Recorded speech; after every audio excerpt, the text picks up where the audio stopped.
Welcome back, Lower Deckers. This is your captain and commander speaking. We are Trekyards. He's Commander Cockings. He's got a Foley. And today we're talking about Lower Decks, the first episode of Season 5, the final season, which is sad. And this is one that's called Dos Cerritos. Season 5, Episode 1, Stuart. This is an alternate universe one. Lots of clips were in the different trailers and teasers, which is a trope of modern Lower Decks to kind of show you the start and then hide lots else so you don't really know what's coming, which I appreciate. So, what do you think of Season 5, Episode 1? I enjoyed it. I love alternate reality stuff. I love seeing people's doppelgangers, and I love the arguments of which is Prime Universe and which isn't. And there was even a backhanded, not even a compliment. It was just a thing that was mentioned about kind of Gene Roddenberry's vision. Captain Becky Freeman does say that no interpersonal conflicts allowed on my ship, which is what Gene Roddenberry wanted, which was funny. I like the two storylines with Tendi and the Orions, or the Orions. And the parallel universe stuff was good. I enjoyed the characters. I thought the alternate Boimler was good.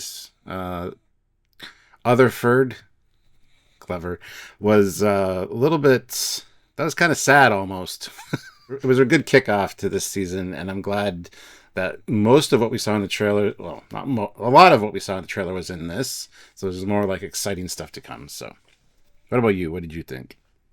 Yeah, I enjoyed it quite a bit. I did laugh a couple of times out loud, but I think Lower Decks has simmered down the joke for more clever comedy, which is often just makes you smile versus laugh out loud. I did found this a reasonably intelligently written piece, but they could have gone further. It was kind of safe in a lot of ways for the alternate universe stuff. They kind of, but I think that was also part of the joke. Both universes are so almost the same that you can't push anything to. I mean, their perspective. If you did, then these are just our heroes, where they all made one choice different, give or take. So they can't be much more evil, much more big, much more silly. So the jokes were pretty minor. A lot of them were very there but not there, as in, why does Shax have longer hair? Why has Billups got his cape? They are jokes, but passive jokes were entertaining. They imply stuff, but they weren't used in the story in a meaningful way. So the alternate universe nurse was very low key. I was kind of surprised they went super simple with it. That said, it was about characters. It was about the Mariners. That was smart. And it was amazing to see the instant shift at the end, just the hair and the vibe, and boom, it's like, oh, that Mariner's our Mariner. It's like, no, it's Tawny playing the same character. But they tricked me in the scene to feel that way, so I commend them for that. I kind of liked that Boimler, I mean, that's going to be the season arc, one of his, the other Boimler's ness, which is interesting. But the fact that was so, again, gentle, he's just a good guy, probably, maybe, was again, low-key, could have gone further. Could add a Riker joke, because I thought the beard was a reference to, I learned from Riker on Titan. I thought we were going to have, him saying in one of the scenes, so what's with the beard? Well, I learned from the best. Hard cut to Titan with Jonathan Frakes, like, you know what, Boimler should grow a beard, and then have a new, something like that would have elevated it a bit more to be more silly, and then maybe his Titan could have had Will Wheaton as Wesley on the, you could have played bigger moments like that if you're going more silly, but it was very grounded. I did like the sarcastic Vulcan salute as well, which kind of ties it into the first episode of season 1. I believe that's the I got flashbacks, yeah. I think it was really well done. And yes, I think they did miss a few things, but I mean, they only have a limited amount of time in these episodes. And I think it was done fairly well, honestly. Yes, it was low key. And yes, as you said, kind of safe bet. I really loved the T'Lyn joke at the end as well. Yep. Yeah, there's some... It's hard to do a Vulcan joke. When you nail it, you nail it. And it's so subtle, because that you could easily have framed it as, she did want to stop universes, but it didn't matter because she's so similar. But just the way they edit it, it's like, no, that is our T'Lyn, and that was a joke. That's good. That's called good editing, good timing for pull that along. And it's so remarkable that every single person got some joke and some storyline. It is a crowded-ass episode, so well done for them. And obviously, that means it's super spread out. But everybody got something. The Billups and the Shax and everybody. Apart from the Doctor, I suppose. But she's always tertiary at best, right? Well, we got a reference from Naomi Wildman. We got Kelto. Again, Lower Decks doing what Lower Decks does best. Throwing in the things that are available in the universe in a clever way. And again, I love that magazine. Super nicely designed. 30 on 30, the Fleet magazine. And this is very small, but the fact there's still people in Void uniform and in First Contact uniform is all the canon you need to still allow you, because this is the up and comers, so that shows there is still disparate of uniform, because that is a modern magazine. So I love that. Now I can do, I can justify doing uniforms at that point in that era, and it's all good. So yay, another canon point, right? Yay for people like me. I love that stuff. I also liked the Orion things with Tendi, like I said, how the other ones wanted to be the best pirates. They wanted to kill people, and it's like, no, that's not why I got to do my own thing. And then it's like, we want to do our own thing. I want to bake. I want to dance. Even at the end, I'm like, oh no, she's going to be stuck here now, at least for another episode or two. And she's like, no, I volunteer. Because, her sister said, your debt is paid. You can go. She's like, no, this is my mess. I'm going to clean it up. I kind of appreciated that she did that instead of being forced to do it. So yeah, the Orion stuff I thought was pretty darn smart, and I appreciate that, because the first scene, obviously it links to the TNG chap, although I didn't notice anything in his ornaments particularly that was like, this is from this. Very safe bed of non-referential ornaments. It's fine, it's just they missed a few tricks there. Star Trek 2 phaser, though. Star Trek 2 phaser, exactly. But love seeing the guy back. Cool. And love Tendi not being Tendi, but being Tendi, great. Cool stuff. Although, again, felt very... contrived is the wrong word, but it is what I expected the storyline to be. This sort of constantly nervous, Tendi's not trying to kill people. That would get dull very quickly. But for me, as soon as they introduce the ship, we always love ships, is interesting enough. And then they introduce the Orions who aren't Orions, who are Orions, who are called... Orions. I was sort of right. I said from the trailer, it could be from the past, their uniforms, and I was right in the sense that we are literally using them. And it's an old ship, so it's kind of is and isn't. But that instantly elevated it to Mike's trying to make this big retroactive TAS or MS series connection canon moment, which is what he has done beautifully. And that really elevated the Orion stuff to being proper canon improving storylines. So that was really well done. It kind of goes back to what the Tendi's been doing the entire time as well, with like, we're not all pirates, because this isn't a battleship, this isn't a pirate vessel, this is a medical ship. We have medical ships. We did in the past, which means the Orions probably started out being more normal and then became more piratized. So I kind of like that connection, and I think that's going to play into the whole Orion storyline. Yeah. No, this is like a Mike elevating what could have been just Orions with the Tenders with the Orions. You helped fix a TS canon thing, add into their culture. I laughed out loud at the bake. I want to bake. It just made me laugh. And it was fun. It was it was good. It was entertaining, to be sure. And then obviously at the end, the ship lifts up and it's like, they've got a Stranger Worlds TOS mostly ship. Yes, yeah. Very nice. Yeah, that was nice. Didn't have really to show it, show it. But yeah, Stranger Worlds, TOS and TAS, kind of. Yay. Makes me happy. Also linking the two Cerritoses together, that was a cool sequence. Quite a few good shots of like the underside and stuff. I enjoyed that bit, and that the deflector burned out. And what is math? 0.327 times harder in your universe? Yeah. Yeah, 0.32. It was not even a full point. Yeah, I wasn't expecting that sort of joke, because normally you go with the big jokes, but to go just with they're so similar they don't get on. That's the joke. And that's always the joke. They don't really go beyond that, which is odd. But to have everybody almost be at odds just for being so similar, I don't try quite bought it, because that's not enough a reason for me.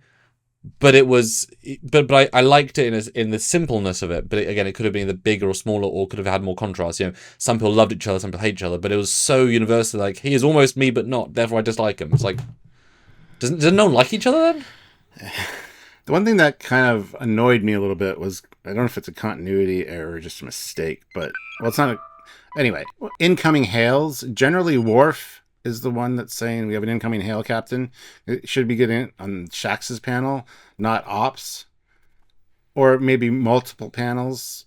So for her to just swipe it away, I did like the swiping it away thing, was kind of funny, but it does come up in the captain's chair as well. Freeman just wasn't really paying attention until later. But yeah, that's one thing that kind of bothered me, because honestly, if you look at TNG, it's Worf all the time saying we have an incoming hail captain. But, you know, it's a California class. Could be set up different. Oh, yeah. They sacrificed the logic for the joke. Yeah. And that's okay. Just want to It's point it out. fine. Yeah, no, I did think that as well. But it's hard to rationalize how she can get away with it otherwise. Which I did think was a nice twist. The simplest twist, that the badass was just so sick of being a badass and wanted to swap, was fun and amusing. And I kind of thought that we were going to get a play on that the other crew were going to actively say, we don't like our captain, so we don't want her back, and therefore fight our mariner to not get their captain back. I thought that could be a double twist. Like, this is our chance, guys, get rid of her. Yeah, because she did say that. I know you're used to being yelled at by a hard ass, but that's not my style. So they would have been like, "Oh, stay." Yeah, if it would have been a longer episode, I think they might have played into that a little bit. Exactly. None of the storylines they delved on fully, or if they'd not had the Orion and just dedicated on this, it would have been more full. But it's fine, of course. And they were very keen to say this is so close to our universe that Blythe Boimler is successful. Although he's as successful as our Boimler rank-wise, he could have been a higher rank to put the point, given that our Boimler went upper rank, lower rank, upper rank. So this one really should have been lieutenant. But I like the fact he's given the captain's J, even though Ransom's right there. Yeah, that's a good point. There's no reason for that. Shax is higher in the poll than that guy. I did like that the alternate Ransom had a mullet as well. Respect. Oh, I thought all the designs were great. I could have done with a bit more difference. Yeah. As in, simple stuff. I mean, to Lynn, obviously, Joker, there's no difference, but I would have liked anything. Maybe just a little jewel or a Vulcan symbol on the hairpin. I don't know, what hair thing. I did like, and this is, I would like to know why the uniform's just darker.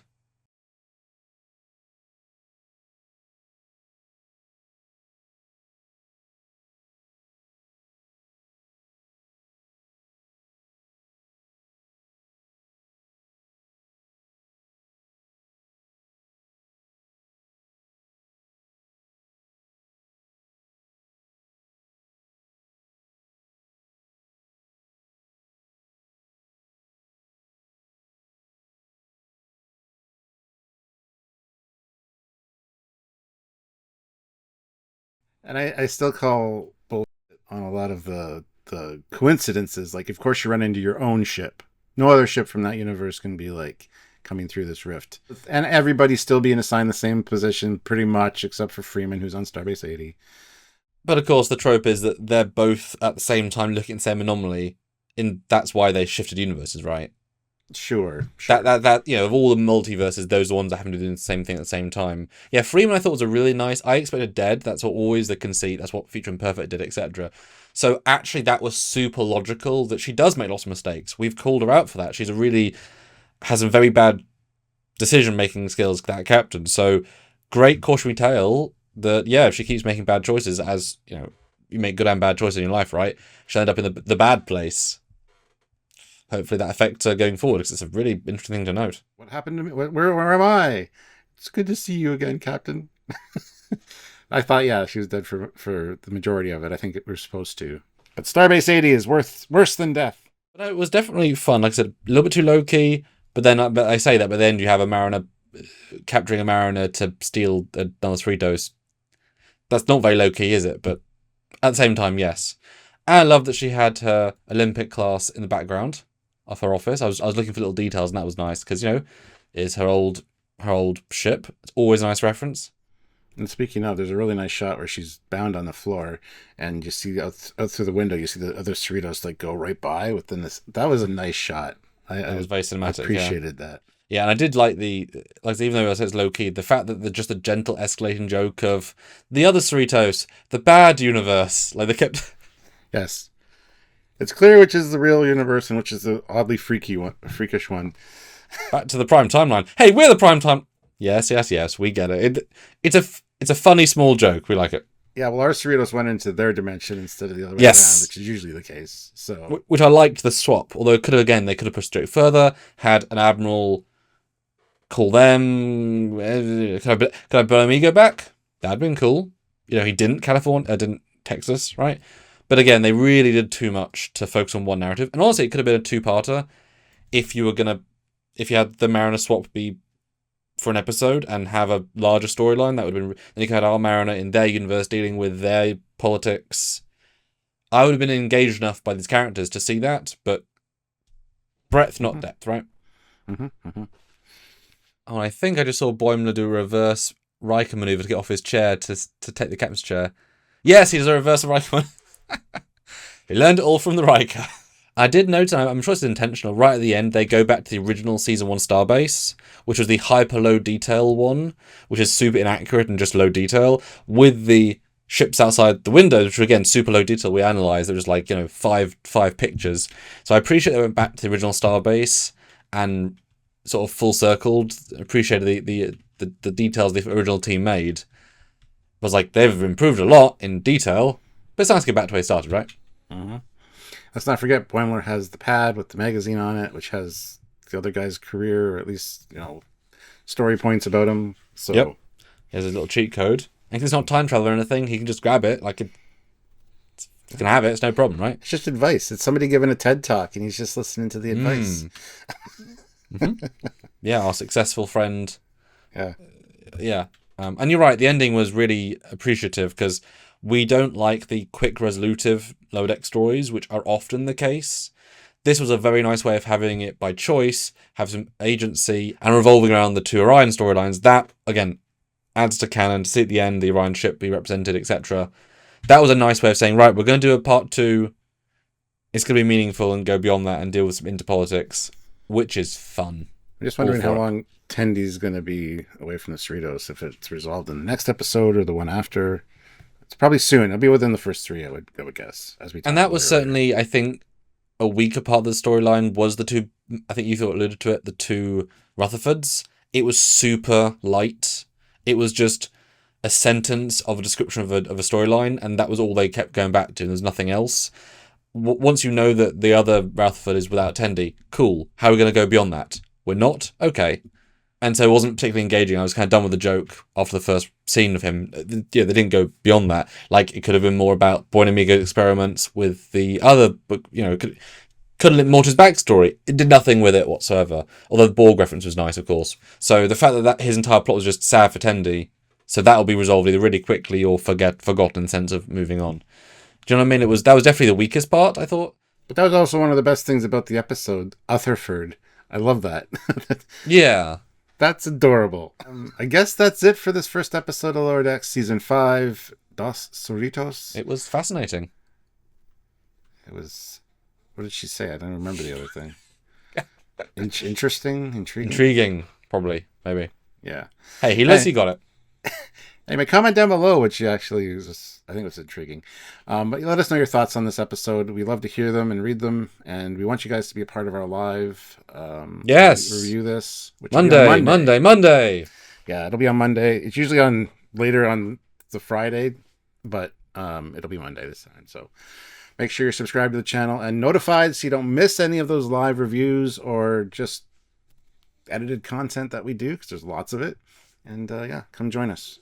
And watching our Lodex content does support Lodex. That shows the algorithm in Lodex is important to people, and we've lost Lodex currently because it wasn't big enough, interested by the bigger, grander audience. But come on, look at what we had in this. I mean, you sort of forget how much this respects TNG Trek until we watch it. Like, this is just home. And given we've got Academy and Stranger Worlds and all these things that don't do that, it's like, oh, we're going to get more Discovery style. So support this, watch our content, share on social medias, etc.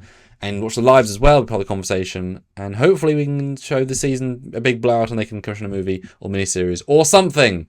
If there's money to be made, they'll make it. So they'll commission more if we watch it. Speaking of money to be made, super thanks on this video. Really appreciate it. Shows that we are doing what you guys love, talking about Trek. So please support us in any way you can. Or super chat on our live. We do either this review or any of the other lives. We do many content. We do rankings, we do reviews, do all the cool stuff. Helps out if you can by just being there and super chatting, or Spotify one-time donations via Trekyards@hotmail.com is the PayPal, or buy a shirt. The link's down below. That's right. So until next time, he is Commander Cockings. He's Captain Foley. See you guys later. Bye, guys.